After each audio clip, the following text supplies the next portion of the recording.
Cast thy burden upon the Lord, and he shall sustain thee. Care, even though exercised upon legitimate objects, if carried to excess, has in it the nature of sin. The precept to avoid anxious care is earnestly inculcated by our Saviour again and again. It is reiterated by the apostles, and it is one which cannot be neglected without involving transgression. For the very essence of anxious care is the imagining that we are wiser than God, and the thrusting ourselves into his place to do for him that which he has undertaken to do for us. We attempt to think of that which we fancy he will forget. We labor to take upon ourselves our weary burden as if he were unable or unwilling to take it for us. Now, this disobedience to his plain precept, this unbelief in his word, this presumption in intruding upon his province is all sinful.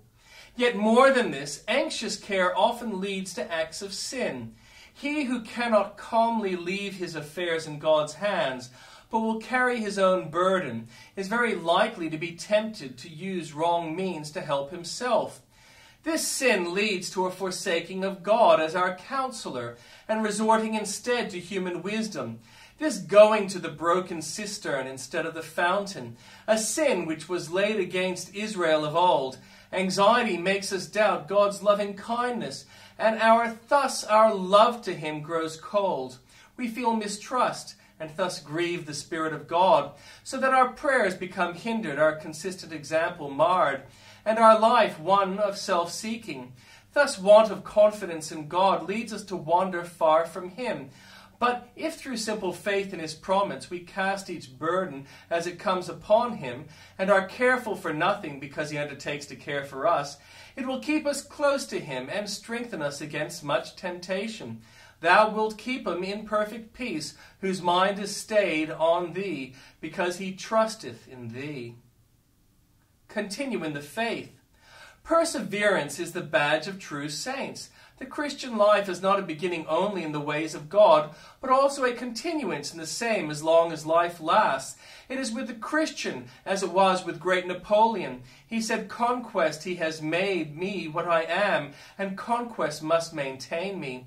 So, under God, dear brother, and the Lord, conquest has made you what you are, and conquest must sustain you. Your motto must be Excelsior. He only is a true conqueror, and shall be crowned at the last, who continueth till war's trumpet is blown no more. Perseverance is, therefore, the target of all our spiritual enemies. The world does not object to your being a Christian for a time, if she can but tempt you to cease your pilgrimage, and settle down to buy and sell with her in Vanity Fair. The flesh will seek to ensnare you and to prevent your pressing on to glory. It is weary work being a pilgrim. Come, give it up. Am I always to be mortified? Am I never to be indulged? Give me at least a furlough from this constant warfare. Satan will make many a fierce attack on your perseverance. It will be the mark for all his arrows. He will strive to hinder you in his service.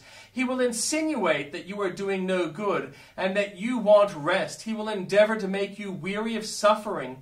He will whisper, "Curse God and die," or he will attack your steadfastness. What is the good of being so zealous?